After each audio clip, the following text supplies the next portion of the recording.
Boa noite, meus queridos irmãos.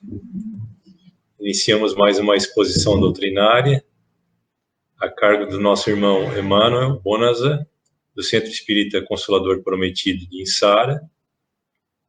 E neste momento eu peço a todos que seremos nossos corações, fechemos nossos olhos e procuramos conectar com o Pai, com Jesus, com a espiritualidade amiga que se encontra aqui neste momento, com o nosso mentor. Pai nosso, que estais no céu, santificado, Pai, seja o vosso nome.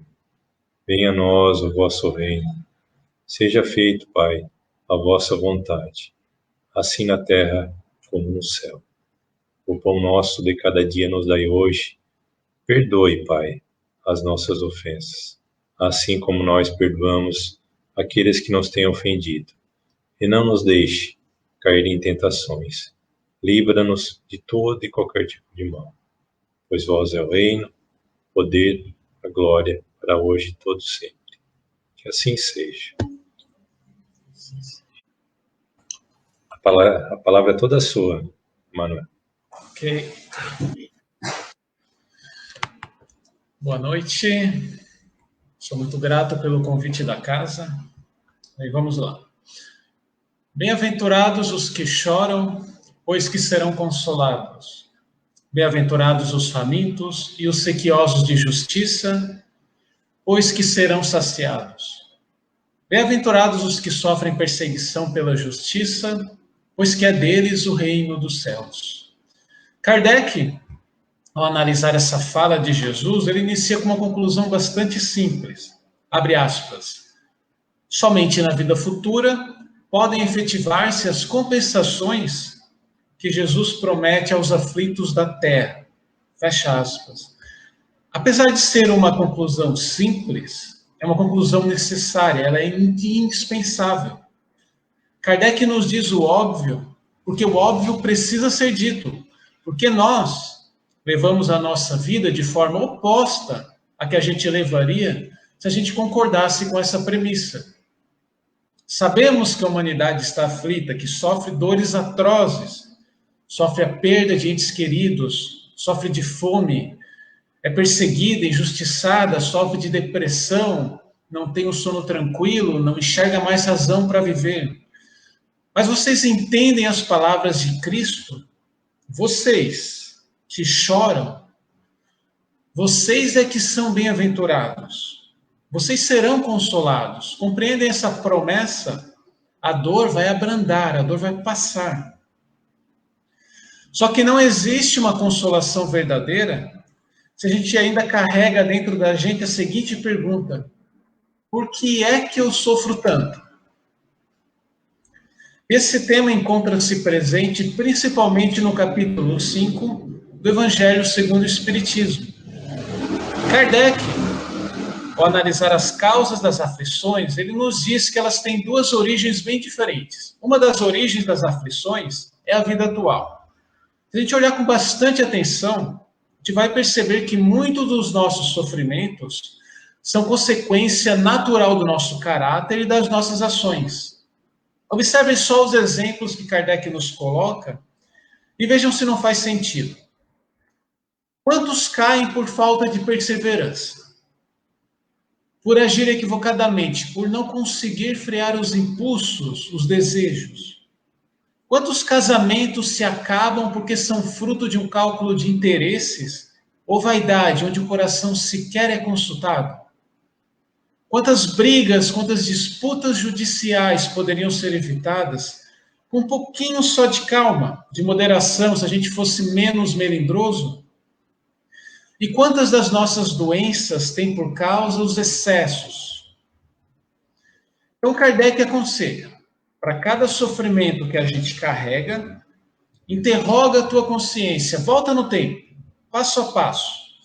Como é que esse sofrimento foi surgindo, foi crescendo, foi se estabelecendo na tua vida?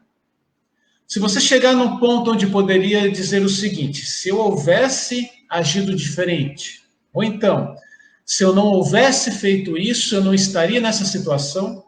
Então, a causa desse sofrimento, muito provavelmente, está nesta vida atual. Só que esse raciocínio pode causar um problema.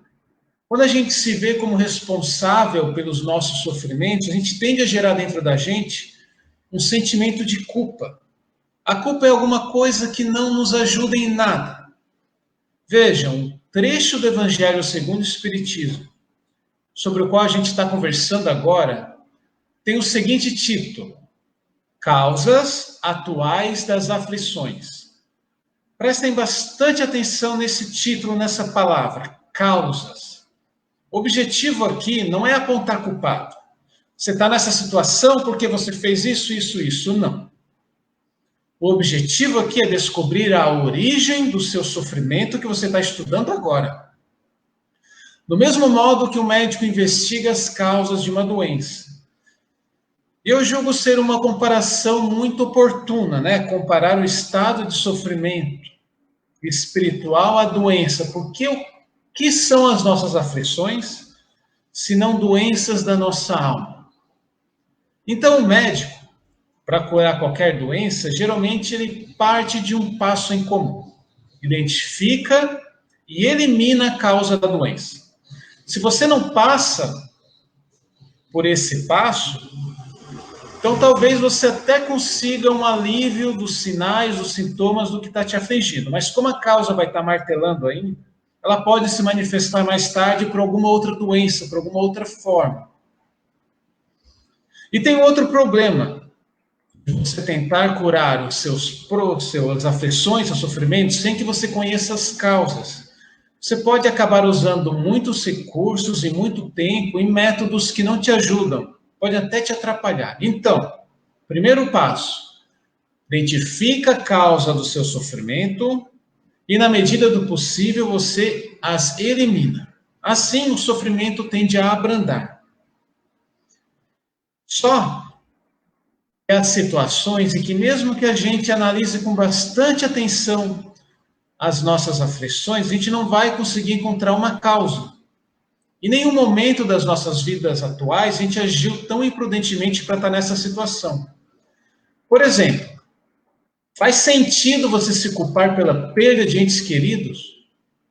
Não é arrogância isso, você imaginar que você tem o controle sobre a vida ou a morte de qualquer outra pessoa? Porque a hora da morte, ela costuma ser determinada mesmo antes do nosso nascimento. A gente está lá, no plano espiritual, com o nosso mentor, com o nosso anjo da guarda, decidindo como é que vai ser a nossa vida. Então a gente decide, olha, você vai nascer por volta dessa época, vai ser filho dessas pessoas, vai se envolver com essa ocupação, casar com essa pessoa, ter os seguintes filhos e vai desencarnar por volta dessa época, vítima deste problema. Isso já foi decidido há muito tempo. Então, não adianta a gente alimentar essa presunção de que a gente pode alterar esse ponto tão detalhadamente planejado na vida dos outros tão facilmente. Outras aflições que se enquadram nesse grupo de causas anteriores à vida atual, por exemplo, são as doenças de nascença. Por exemplo, quem poderia se culpar por ter gerado um filho com necessidades especiais? Antes de ser motivo de culpa, deveria ser motivo de reconhecimento. Deus encontrou nesses pais alguém em quem pode confiar uma vida que precisa de tantos cuidados. E eu pergunto, a causa dessas tribulações estaria aonde? Se não está nessa vida. Eu penso que qualquer resposta que não leve em consideração as reencarnações seria uma negação da justiça absoluta de Deus. Tem uma história do Chico Xavier que me veio na memória enquanto eu estava escrevendo essa parte da palestra. Eu até procurei a fonte, mas eu não encontrei, então vou contar de memória, ela não é exatamente assim, mas a mensagem fica preservada. Então, conta-se que certa vez um conhecido de Chico Xavier o procura aflito. Estava muito triste, em estado de sofrimento, chorando mesmo. Chega desesperado, Chico, o que vai ser da minha vida, Chico? Eu fui assaltado, me roubaram tudo que eu tenho de valor, e agora, Chico, o que vai ser de mim? Chico nem se altera, com um sorriso no rosto, ele abraça o seu amigo e fala mais ou menos assim: calma, meu filho. É muito bom a gente estar numa situação em que a gente pode devolver o que a gente tomou antes. Kardec classifica as nossas tribulações, os nossos sofrimentos, em dois tipos. Tem as provas e tem as expiações. Às vezes esses dois tipos se confundem. E uma tribulação pode tanto ser uma prova quanto uma expiação ao mesmo tempo. A diferença básica é que uma expiação é consequência de um erro nosso em vida anterior. A expiação pode ser imposta, no caso de espíritos muito rebeldes, ou ela pode ser voluntária. A gente reconhece que a gente falhou e a gente quer experimentar as consequências dos nossos atos. E o grande objetivo das expiações é nos trazer de volta ao caminho do bem, ao caminho da nossa evolução, em direção a Deus. Porque como é a nossa vida material? A gente costuma caminhar por vias tortuosas, apenas pelo nosso egoísmo, pelo nosso orgulho, usando a nossa vida apenas para usufruir dos prazeres materiais. Então a gente passa por uma aflição imensa, a gente perde o chão. E a gente começa a pensar a respeito da vida. Todos aqueles prazeres materiais, quando a gente está de luto, por exemplo, eles já não nos satisfazem mais, não tem o menor sentido.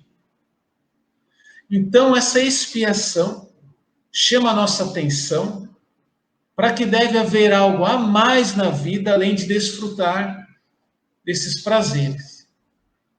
Nos chama a atenção para a gente pensar em qual é o sentido da vida, o que nos torna feliz aqui. Já as provas são um desafio que o Espírito pede para passar. Às vezes para saber se de fato ele conquistou uma virtude que ele julga possuir, ou às vezes como uma missão, para promover algum benefício à comunidade onde ele vai reencarnar. Kardec diz que dá para a gente ter uma ideia de se a gente está passando por uma prova ou por uma expiação.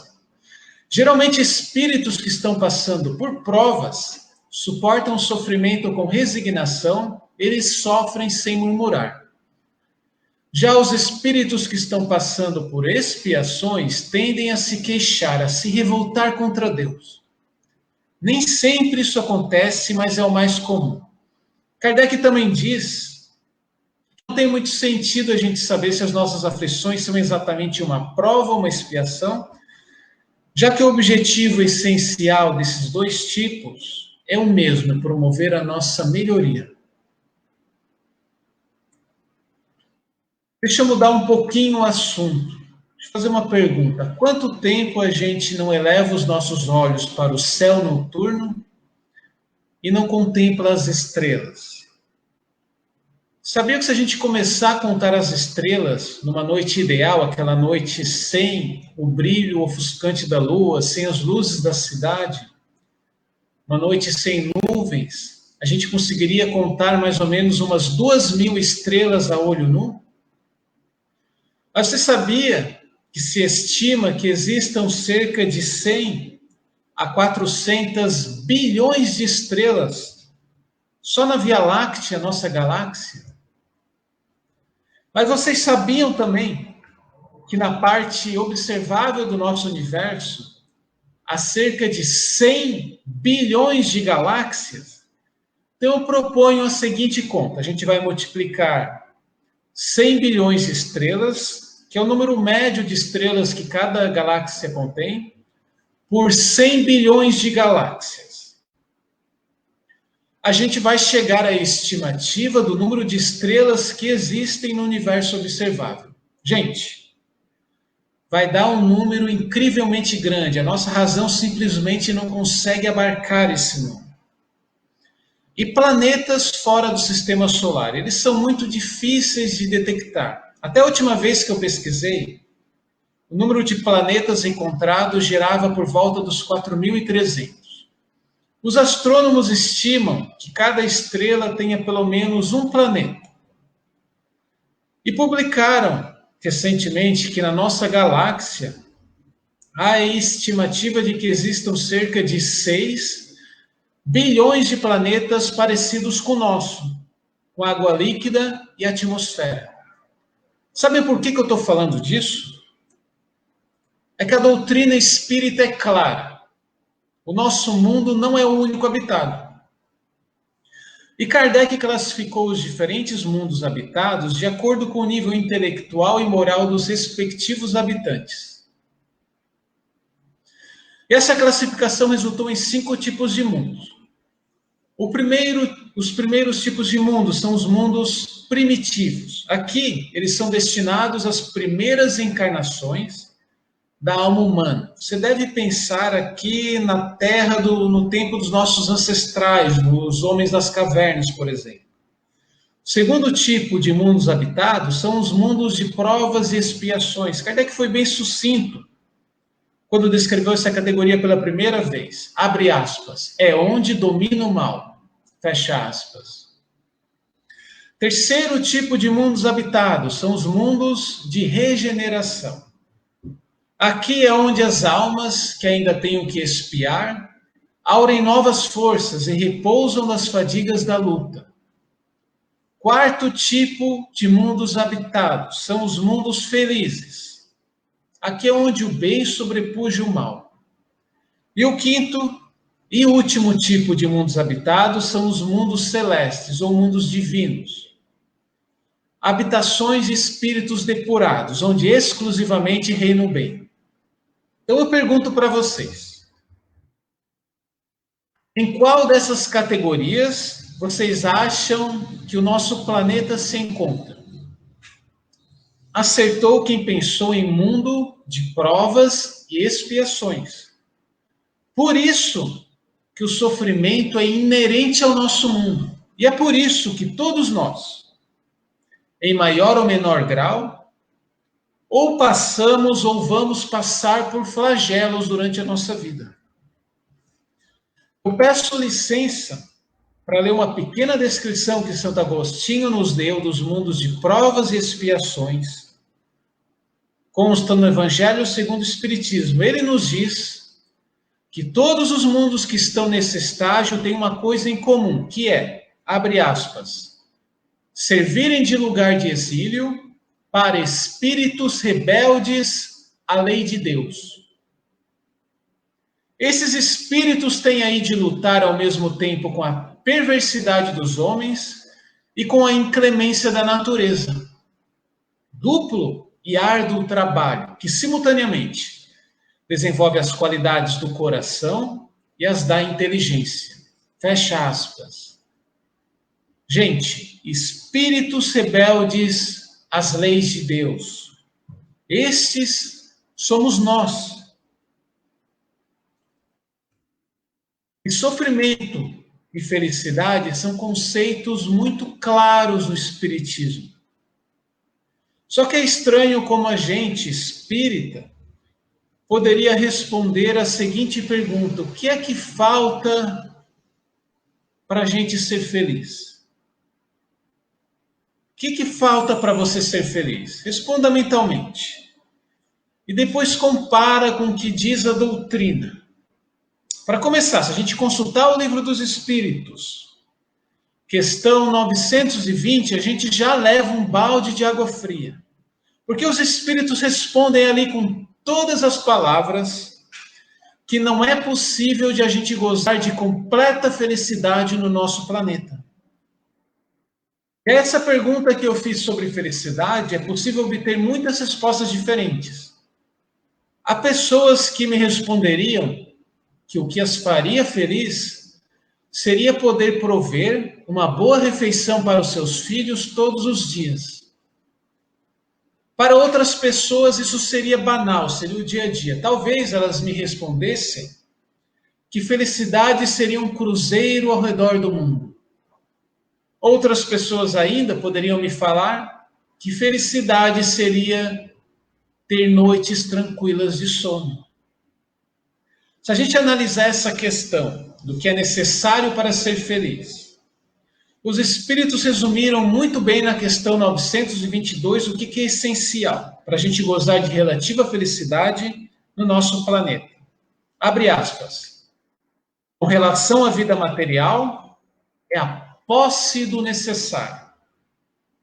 Com relação à vida moral, é a consciência tranquila e a fé no futuro. Fecha aspas. Então, o essencial para a gente ter felicidade no nosso planeta, posse do necessário, consciência tranquila e a fé no futuro. Vamos pensar agora a felicidade e o sofrimento sobre uma perspectiva diferente do ter. Vamos tentar entender o que é a felicidade de fato, de acordo com o Espiritismo, e consultando o livro Céu e o Inferno, Código Penal da Vida Futura. O Céu e o Inferno é uma das 5 obras básicas do Espiritismo. A gente descobre, lendo esse trecho, que felicidade e sofrimento estão ligados ao grau de purificação da alma. Cada imperfeição que a gente carrega nos causa algum nível de sofrimento. Cada virtude que a gente possui nos traz algum nível de felicidade. De modo que a felicidade absoluta está relacionada à perfeição do espírito. E é por isso que não existe felicidade absoluta no nosso mundo, porque o nosso mundo é um mundo de provas e expiações, lar de espíritos imperfeitos, rebeldes às leis de Deus. Como nós somos orgulhosos, às vezes a gente se casa com um parceiro apenas para manter o status social. Deixa de lado a pessoa amada, infeliz no relacionamento vazio. Como a gente é orgulhoso, às vezes a gente escolhe um trabalho para o qual a gente não tem vocação. Vive infeliz, mas consegue se prover de todo o supérfluo que o mundo material pode te prover. Vamos pensar um pouquinho nas palavras dos espíritos superiores, que consta na questão 926 do Livro dos Espíritos. Abre aspas. Há muitos desenganos se poupa nesta vida aquele que sabe restringir seus desejos e olha sem inveja para o que esteja acima de si. O que menos necessidades tem, esse o mais rico. Fecha aspas. Os espíritos superiores nos aconselham a suportar com resignação os sofrimentos que não podemos evitar. Força para essa resignação a gente encontra na fé no futuro. Se a gente realmente aceita a realidade espiritual, a gente consegue força para ter essa resignação. Mas e se vocês me perguntarem, e quanto ao sofrimento causado pela perda de um ente querido, pela perda de um filho, por exemplo, das dores existentes nesse mundo, talvez essa seja pior. Por maior que seja a nossa fé, a gente sempre acaba sofrendo. E há uma comparação na questão 936 do Livro dos Espíritos que talvez nos ajude a olhar para essa provação sob um ângulo diferente. Então veja, suponham que existam 2 amigos presos na mesma prisão. Ambos alcançarão um dia a liberdade. Mas um a obtém antes do outro. Seria caridoso que o que continuou preso se entristecesse porque o seu amigo foi libertado primeiro? Não haveria da sua parte mais egoísmo do que afeição em querer que do seu cativeiro e do seu sofrimento partilhasse o outro por igual tempo? A gente sofre muito nesses casos, porque a nossa fé é vacilante. A realidade espiritual para a gente, às vezes, é uma crença tênue, e não um conceito solidificado no nosso íntimo. Veja, o nascimento é um recomeçar. Casos muito raros de pessoas que guardam memórias das vidas anteriores, ou mesmo da vida no mundo espiritual. Mas a maior parte não. A gente nasce nesse mundo, tudo à nossa volta é matéria. A nossa intuição, às vezes, não é o bastante para nos convencer de que há algo além da matéria. E nessa vida, mais cedo ou mais tarde, porque a gente vive num planeta de provas e expiações, esse é o mecanismo que a gente tem para evoluir, são as provas e expiações, então a gente está nesse planeta, mais cedo ou mais tarde a gente vai passar por provas e expiações, uma situação difícil, uma dor muito forte, sofrimento quase insuportável, a gente perde o chão. E frente a uma dor assim, muitas vezes a gente não suporta, a gente desiste da vida, passa a viver sem razão, se revolta contra Deus, chega mesmo a procurar a morte. Por isso que é importante a gente entender as aflições. Vamos focar agora no estudo de, afinal de contas, quem é que nos destina esses sofrimentos pelos quais a gente passa durante a nossa vida? Quem é que manda isso para a gente? Vamos ler a questão 258 do Livro dos Espíritos. Pergunta: quando na erraticidade, antes de começar nova existência corporal, tem o espírito consciência e previsão do que lhe sucederá no curso da vida terrena? O espírito sabe o que vai acontecer com ele antes de nascer, que ele vai sofrer esse tanto? Sabe o que os espíritos responderam? O seguinte, abre aspas, ele próprio escolhe o gênero de provas por que há de passar. E nisso consiste o seu livre-arbítrio. Fecha aspas. Vejam, nós escolhemos o gênero de sofrimento pelo qual nós vamos passar durante a nossa vida. Só que essa questão não encerra aí. Tem ainda uma outra pergunta. Então Kardec pergunta, item A. Não é Deus, então, quem lhe impõe as tribulações da vida como castigo? E a resposta dos espíritos não deixa margem a dúvidas. Embora eles reconheçam, nada ocorre sem a permissão de Deus, mas somos nós que escolhemos os sofrimentos pelos quais nós vamos passar. E isso só não é verdade para espíritos muito inferiores, com muita má vontade, que não é o caso da gente que está aqui ouvindo palestra espírita toda semana.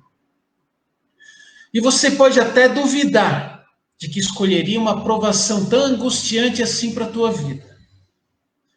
Mas isso é porque você não está levando em consideração o que você sabia antes de você nascer. Enquanto a gente está encarnado, a gente só vê o lado ruim das provações. Já no plano espiritual, a gente consegue entrever a felicidade e a superação desses sofrimentos vai nos proporcionar. Então, os espíritos superiores comparam essa situação com algo que é muito comum no nosso mundo. Eu acho que a maior parte de nós conhece alguém que viajou para o exterior, para os Estados Unidos, para a Europa, se sacrificou trabalhando arduamente por alguns anos com o objetivo de acumular recursos para voltar para o Brasil e desfrutar de uma vida mais tranquila financeiramente aqui. A gente conhece gente assim, não é verdade? Também não é verdade que quando essa pessoa está lá trabalhando, são raros os momentos de lazer e de repouso dela? Pois é esse o mesmo raciocínio que a gente emprega enquanto espírito antes de encarnar. A gente costuma escolher trabalhar bastante aqui no mundo material para desfrutar de mais felicidade e tranquilidade no futuro. Não se esqueça, a existência verdadeira é a espiritual, não a material. E como Deus é infinitamente justo, não há mal que a gente tenha provocado que a gente não tenha que reparar. E para a gente saldar os nossos débitos com a lei de causa e efeito, são necessárias 3 condições. A primeira condição é o arrependimento. O arrependimento é a tomada de consciência de que o ato que a gente praticou foi um erro. E que esse erro causou sofrimento a alguém ou algumas pessoas. Então a gente se compromete a não errar mais dessa forma. Esse é o arrependimento. Só que apenas o arrependimento não é o suficiente. Você ainda continua com essa mancha do teu erro no espírito. É necessário ainda um segundo passo. A expiação. Durante a expiação, geralmente a gente escolhe nascer em uma posição onde a gente vai sofrer males muito semelhantes aos que a gente causou. É quando a gente experimenta o outro lado, a gente já sabe o que é que sente o ofensor, o que sente aquela pessoa que tem um poder no momento. Agora, a gente vai aprender o que sente o ofendido, o humilhado. Se a gente conseguir superar com resignação uma expiação, a gente vai dar um grande passo no nosso crescimento. Só que essa mácula na nossa alma, da nossa falha, ainda vai permanecer lá. É necessário ainda uma última condição para que a gente fique irremediavelmente quite com a nossa falta cometida, que é a reparação. De acordo com o livro Céu e o Inferno, a reparação consiste em fazer o bem àqueles a quem se havia feito o mal. Só que às vezes não é possível a gente praticar a reparação exatamente para a pessoa que a gente prejudicou em vida anterior. Pode ser que essa pessoa não precise, pode ser que essa pessoa não queira, ou que ela não possa receber os nossos préstimos. Só que a reparação não necessariamente tem que ser dirigida exatamente a essa pessoa. A reparação engloba também a caridade que a gente pratica. Aliás, a reparação tem uma grande vantagem. A caridade tem o poder de diminuir muito a intensidade das expiações pelas quais nós temos que passar. Eu já contei essa história numa palestra anterior, do seu Saturnino. Ele nasceu com uma programação muito difícil. Uma vida humilde, onde ele iria perder o braço mais importante dele num acidente de trabalho. Porque em vida anterior, o seu Saturnino havia castigado o escravo dele, destruindo o braço no engenho rústico. Só que desde a juventude, seu Saturnino se manteve no caminho certo, praticando o bem, praticando a caridade, apesar dos seus poucos recursos. Tanto que ele se tornou uma referência de bondade na comunidade onde ele vivia. Então, quando chegou a época de ele sofrer o acidente onde iria perder o braço, ele havia acumulado tanto crédito pela bondade que ele praticava, que em vez de perder o braço, ele acabou perdendo apenas um dedo. Porque é como está em Pedro, capítulo 4, versículo 8. Mas, sobretudo, tende ardente amor uns para com os outros, porque o amor cobrirá a multidão de pecados. Meus irmãos, para enfrentarmos os sofrimentos que a vida nos reserva, a doutrina espírita nos prescreve principalmente duas coisas: o autoconhecimento e a prática da caridade. E amigos, era essa a mensagem da noite de hoje. Muito obrigado pela atenção de todos e pelo convite da casa. Boa noite. Boa noite, irmão. Muito obrigado. Obrigado pelas palavras. Foi muito gratificante e acrescentou muito no nosso conhecimento. Pai nosso, que estais em toda parte, santificado, Pai, seja o vosso nome. Venha a nós o vosso reino. Seja feito, Pai, a vossa vontade, assim na terra como em todo o universo. O pão nosso de cada dia nos dai hoje. Perdoe, Pai, as nossas ofensas, assim como nós perdoamos aqueles que nos têm ofendido. E não nos deixe, Pai, cair em tentações, livra-nos de todo e qualquer tipo de mal, pois vós é o reino, o poder, a glória, para hoje e todo sempre. Que assim seja. Uma boa noite a todos.